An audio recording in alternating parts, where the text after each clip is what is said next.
اللهم صل على سيدنا محمد وعلى آل سيدنا محمد وبارك وسلم. اللهم صل وسلم على النبي الأمين. اللهم صل وسلم. أعوذ بالله من الشيطان الرجيم. بسم الله الرحمن الرحيم. الحمد لله رب العالمين الرحمن الرحيم مالك يوم الدين إياك نعبد وإياك نستعين. صدق الله العظيم. سبحانك لا علم لنا إلا ما علمتنا إنك أنت العليم الحكيم. دین مخکې د قرآن پاک د نازلېدو لومبی تاریخ، مکی مدنی وضاحت او تدریجی نزول وضاحت مختصر غونتا داغه نه پس اوس اسباب نزول یا شان نزول ستویه په ترجمه کې د دې خبرې ضرورت او اهمیت ډېر دی. قرآن پاک کې دوه قسمه آیاتونه نازل شوي دي. یو قسم هغه آیاتونه دي چې الله پاک په خپل نازل فرمایلی دي، خاص واقعا یا خاص تپوس داغه سبب نه و، بس په خپل احکامات الله پاک را لېږلي دي وخت په وخت. او دویم قسم هغه آیاتونه دي چې داغه تعلق د خاص واقعي یا د خاص تپوس سوال سره و.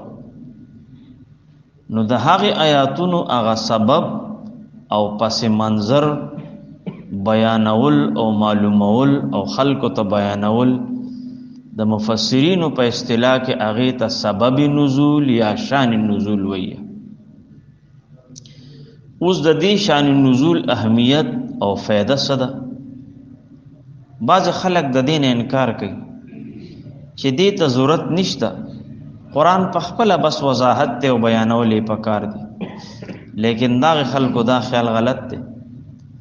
د شان نزول د قرآن پاک په تفسیر او وضاحت کې یو لازمی او خاص حیثیت دی. د دې ډېرې فائدې دي. علامه زرکشی رحمت الله علیه فرمای چې د اسباب نزول د معلومولو لومبه فائدہ دا ده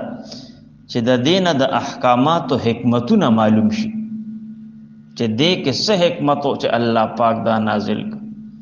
او دا پته لګي چې دا حکم الله پاک په کوم حالاتو کې نازل کړی دی او ولې نازل کړی دی. مثلا یو مثال سورہ نساء کې الله پاک فرمایي اعوذ بالله من الشیطان الرجیم یا ایها الذین آمنوا لا تقربوا الصلاة وانتم سکارى. اے ایماندارو، تاسو مونږ ته په داسې حال کې منځدې کېږئ چې تاسو په نشه کې. نو اوس کله دې آیات شان نزول مخې ته نی، نو قدرتی طور دا سوال په ذهن کې راځي چې هر کله شراب د قرآن پر روح سره حرام دي، نو بیا د دې وینا ضرورت سو چې الله پاک کوئی چې په نشه کې نو منځدې کېږي چې هر کله شراب حرام دي، نو بیا د دې خبرې ضرورت ولې راغی؟ د نشې په حالت کې تاسو مونږ ته منځدې کېږي. د دې سوال جواب صرف د شان نزول نو اوس پته لګي. او د دې شان نزول سبب نزول داسې و، حضرت علی رضی الله تعالی عنہ فرمایي چې د شرابو د حرام کېدو نه مخکې، یعنی چې مکمل د شرابو د حرام والی حکم لا نو ښکاره شوی، نو راغلی. عبدالرحمن بن عوف رضی الله تعالی عنہ یو څو صحابه کرامو ملګرو ته ډوډۍ وکړه، نو په هغه ډوډۍ کې دی شراب مسکل، ځکه چې دا پخوانه بس عادت را روان د حرام والی حکم لا ښکاره شوی نو او عادت را روانو د خلکو په عام رواج کې، څنګه چې مونږه پیپسیان سکو دغسې باغي شراب سکل. اوس په دغه وخت کې د مانځه ټایم شو، د مونځ وخت شو، او غالبا وی چې د ماښام مونځ. نو یو صحابي او کس مانځه ته مخکې شو، ناغه په مانځه کې غلط شو، داغه شراب او داغه نشې په وجه سره چې هغه نشه په اثر کړی و، نو په قرات کې غلط شو. نو په دغه وخت کې دا آیات نازل شو چې تاسو په نشه کې نو مونږ ته به بالکل نه مخکې کېږي، نو لہذا خبره واضح شو چیرې دا د حکم د شرابو د حرام کېدو نه مخکې نازل شوی دی چې لا تقربوا الصلاة وانتم سکارى. بس بیا خرستو حرام د شرابو د حرام والی حکم راغی، بس خبره خلاص شو. دویم دا چې اکثر اوقات د سبب نزول نه بغیر، د شان نزول نه بغیر د آیات صحیح مفهوم پوهه کران نشي، او که شان نزول مخې ته نی نو انسان د آیات مطلب بالکل غلط والی. مثلا اللہ تعالیٰ فرمائی وللہ المشرق والمغرب فاینما تولوا فثم وجه اللہ. اللہ فرمائی چې زما د پاره مشرق او مغرب زما د پاره دی، هر طرف ته چې تاسو مخ کې بس هغه طرف ته الله تعالی دی، بس ټیک شو. یعنی په مانځه کې چې هر طرف ته مخ کې د آیات مطلب دا دی، نو بس هغه طرف ته الله دی، هیڅ پروا نشته. نو اوس که د دې آیات شان نزول معلوم نشي نو د آیات نه خو ښکاره دا خبره واضحه شوه چې بس مونځ کې د هر طرف ته مخ کړو بس ټیک ده، ځکه چې الله وایي چې اینما تکونو ولله المشرق والمغرب فاینما تولوا فثم وجه الله. کم طرف ته چې مخ کې بس هغه طرف ته رخ ته الله دی. نو د آیات نه خو ښکاره دا خبره معلومه شوه، حالانکه دا آیات دا مطلب غشتل غلط دی. د دې اجازت خو نشته چې انسان د هر طرف ته مخ کوي، ځکه چې قرآن پاک کې بل ځای کې خو ښکاره الله فرمایلی دی چې تاسو به کعبې ته مخ کوئ، او دلته آیات کې وایي چې کم طرف ته مخ کو. نو اوس د دې د شان نزول نه به چې کم دی نو پته ولګي چې کعبې ته مخ کول ضروري دي. او د دې عبدالله ابن عباس سے فرمایي چې کله د مسلمانانو قبله د بیت المقدس نه بیت الله شریف ته راوړې ده، لومبې قبله هغه بیت المقدس و، او ورپسې چې کوم دی الله پاک حکم وکړو چې تاسو کعبې ته مخ کې. نو يهوديانو اعتراضات شروع کړو چې دا څه چلو شو، دا ولې کله اخوا مخ کوه کله دی خوا مخ کوه دا. نو د هغې جواب الله پاک وکړو چې اصل د الله حکم منلی چې الله وی بیت المقدس ته مخ کې نو موږ به اخوا مخ کوو، الله وی کعبې ته مخ کې موږ به دی خوا مخ کوو. الله وی دا خو زما حکم دی هر طرف ته ځیمه، خو چې کم طرف ته د تاسو حکم وکم هغه طرف ته به تاسو مخ کوئ. نو لہذا واضحه شوه خبره چې یاره د شان نزول نه چې د دې مطلب دا نه دی چې ستا اختیار دی چې کم طرف ته دې مخ کم، بلکې د دې مطلب د هغه یهودیانو هغه جواب دی چې لومبې حکم بیت المقدس ته، اوس حکم بیت الله ته دی، والله هر طرف ته دی. بس اوس الله په دې خوشحاله دی، به دې طرف ته چې کم دی نو مونږه مخ وګرځوو.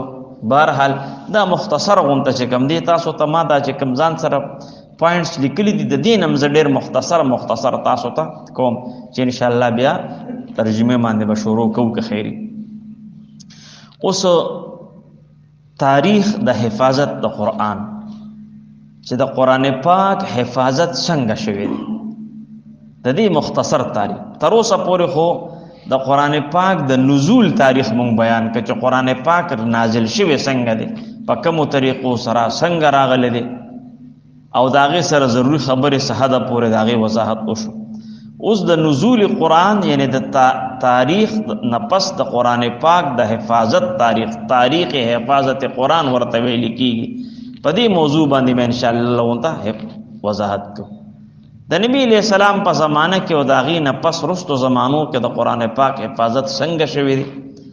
څنګه ولیکل شو، او د دې د حفاظت او د لیکلو کوششونه دا څومره مرحلو نه تیر شو. نو انشاءالله په دې به مختصر راځو. الله دې مونږ ټولو ته توفیق راکړي.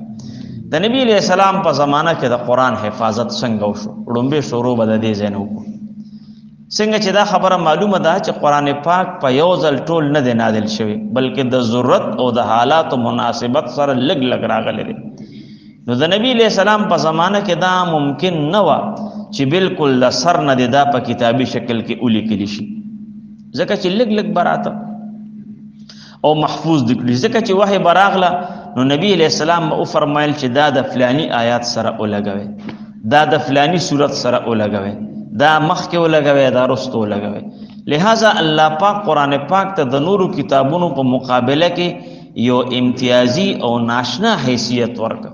نور کتابونه خو بس د سر نه تر اخره پورې غونډ په غونډ دنیا ته راغله،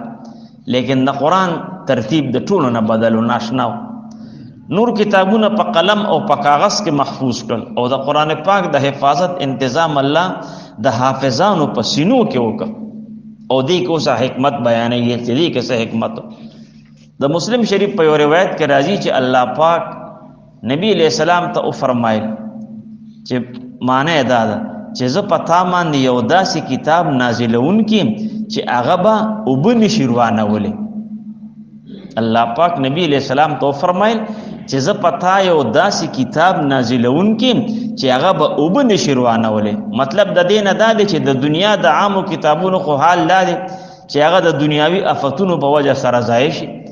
خدای دې نه کې سیلاب راشي طوفان راشي بل سره راشي بس کتابونه وی لایبرری تباش ور د لکونو کرونو روپو کتابونه تباش امخ کې وسړی ګرځید په اړه کې او ډېر داسې زما خپل مراغ ډېر پریشان مې ولې يروي زما د لکونو روپو کتابونو او غ سیلاب چې کم دینو تبا کړ نو کتار علی یو کتاب راک خیراتی نو خبي نو ور مې کوله مې زواله دا سه بل بیا را ترست چاوي وی دا خود د عادت ته وی دې دغه طریقې سره کتابونه راجمع کوي او یو دکاندار سره خبره کړه د بیال تلاړ شي هغه یې خرج کړي بس دنیا دار قسم حربي خلک استعمالي خو بهر حال د کتابونو د ځای کېدو خو مختلف حالات نو د نورو کتابونو نه علاوه د آسماني کتابونو تورات شریف انجیل شریف نور صحیفه دا دې باندې سو پیری دنیاوي حالات راغلي دي او دا سو پیری دا کتابونه د صفحه هسته نه میټو شوی دي یعنی دا سه وخت په تورات او انجیل راغلي دي چې په تمامه دنیا کې به تورات او انجیل نو ختم شوی وو بیا رستو ډیره موده پس نام او نشان به ختم شو بیا به د اندازې او د یادونه به دوباره غولي کلی شونای کې بر دنیا فرق راغی دا غي وجه دا و چې د هغه کتابونو حافظان په خپل وخت کې نو لیکن الله پاک قران پاک په سینو کې داسې محفوظ اوساته چې د ضایع کېدو خطر روکشوه لہذا د اسلام په ابتدا کې د قران پاک د حفاظت لپاره په حافظي باندې زیات زور ورکړل شو نو دومره ډیر صحابه کرام وی قران پاک حفظ کو او دومره ډیر حافظان پیدا شو چې بعض اوقات به نبی علیہ السلام یو قبیله ته قران پاک خودلو د لپاره حافظان ور اولېګل نو وړي قبیلی به او یا حافظان به ورته اولېګل چې دومره ډیر به هوا چې او یا حافظان مې یو قبیله ته اولېګل او دغه سي په غزوه بئر مؤونه کې تقریبا او یا کا حافظان شهیدان شو جس کم مجاهدین بجنګیدل هغه اکثر حافظان قران دغه سي په جنگ یمامه کې چې کم دي ډیر زیات شهیدان شو بلکې په یو روایت کې راځي چې په جنگ یمامه کې چې کم دی 200 حافظان شهیدان شو چې کم مجاهدین جنگیدل نو 200 حافظان پکې شهیدان شو وې دې نه دا معلومه شو چې د نبی له صلوات و سلام په زمانہ مبارکه د حافظانو تعداد څومره ډیرو لہذا د هغه دور د حالات مطابق دا طریقه د ټولو نزيات محفوظ او قابل اعتماد ځکه چې په هغه زمانہ کې خود لیک پړ خلکو تعداد خو ډیر کم او بیا په عربو کې خو ډیر کم ځکه چې عرب خدا سي ناجغ او داسې جګړمار او داسې زورور خلکو چې خو چاته د تعلیم زده کولو د پاره ډوګې نه ماتولې هغه خو چانه هغه وای چې لا بل سړی نه بس زده کړه کوم زه د ټور نه پوهیم نو دا خو د نبی علیہ السلام پر راتلو سره الله پاک هغه مهذب کړ او جهالت یې ختم کړ نو که په هغه زمانہ کې په لیکلو باندې مثال په تور اعتماد شوی وي چې صرف بس قران لیکل نو نه به قران پاک په داسې لوی پیمانه سره خور شو ځکه چې پریسونو پروسټیټونو خو په هغه زمانہ کې نو او نه به د قران پاک داسې قابل اعتماد حفاظت شو په مشکله به 2-3 نسخې د قران پاک لیکل شوی چرته به پرته وي هغه 2-3 نسخې به سونه خلکو ته رسیدلې او سونه خلکو به ته پیدا غشتي و او بل دا قران پاک د نسخې نه بل تر تعلیم ورکول د پاره به هم چې کم دي انسانان پکارو نو دا خبره هم ښکارا ده چې په هغه وخت کې لیک پړ خلکم ډیر کم نو نتیجه به دا راوتی و چې نه به قران پاک خور شوی او نه به د دې صحیح حفاظت شوی نو لہذا الله پاک دا انتظام د مخ کې نو فرمایل الله پاک ناشنا انتظام فرمایل چې عربو ته د یاداش او د حافظي قوت ډیر ورک عرب چونو دا انتهایی تیز ذهن والو انتهایی تیز ذهن چې یو سړی نه به یو سیز نه میړه خوشو یو سیز به خوښ شو هغه پس به په شلګونو پسونو شعرونه ولیکل او کدی انسان نه میړه بد شون داغه په بدوانی کې به پسولو شعرونو لیکل حالانکه دا شاعری د هر سړي کار نه دا ډېر تیز ذهن غواړي لیکن عرب بچي چې کم دی بس هغه د دې عادتو ځکه چې الله پاک ولا حافظه ډېره تیز ورکړي واره بوله یو سړي په زرګونو شعرونو چې کم دینو هغه به یادول معمولی باندسي ته به د خپل خاندان بلکې د خپل خاندان د اسونو نسب نامې ورته هم یادوي دومره خلک تیزو چې د خپل خاندان نسب نامې د اسونو چې دا پلانې استه دا پلانې قسم دی دا پلانې قسم دی د پلار دا او د مور دا او دغه او د ډېر نسب نامې دومره الله پاک غي ته ناشنا قسم حافظي ورکړي د دې وجه نه د قران پاک په حفاظت کې دغه مضبوطی قوت حافظی نه کار واغشته شو نو د دې قوت حافظی یعنی د حافظانو په ذریعه قران پاک په لږ وخت کې د عرب ګډ ته ورسید دا د الله پاک واجبه تنظیم و چې قران به لیکلی قران به سونه رسیدو دوه درې نسخې به لیکل شوی بس پاتې شوی به وچته لیکن د حافظانو په ذریعه سره الله پاک د دنیا ګډ ته قران ورسو د دې اندازه د دې واقع نه لګی دی شي چې حضرت عمر بن سلمہ رضی الله تعالی عنہ د نبی علیہ السلام په زمانه کې تقریبا دا د 2 کالو ماشوم دا یو ماشوم د 2 کالو او د دې کور چې کمزون هغه کور سره خواته چینا و نو چې کوم مسافر براتله نو الته به دمک ولا یو سات به دمه شوبم به اوس کلی ځان به دمره دمک نو بیا روان شو دیلا مسلمان نو الته به د مسلمانانو قافلې تیرې دي نو هغه مسلمانانو بچ الته باز وخت کې منځو کو یا به یو سات کې نستو نغي به تلاوت کو لکه چاته به سپاره یاد او هغه به وړه چاته نیمه سپاره چاته دو سپاره لکه چې سونه پورې بناستو نو تلاوت د قران به کو په یادو باندې ویده چې کم دی په یو ځل اورېدو سره تقریبا د قران پاک اکثره حصہ وی هغه ته یاد شو په یو ځل اورېدو سره چې څومره هغه مسلمانانو د دې په کور په خوا کې تلاوتونه کړو هغه د ټول یادو چې دی مسلمان شو خلک کریان شو چې هغه دومره الله پاک هغه ته چې کم دی تیز حافظه ورکړي و نو دا خبره ښکارا ده چې د حالت صد حفظ د پاره دی ناس نو حفظ خورر ګران کار دی او حافظانو ته پته لګي یو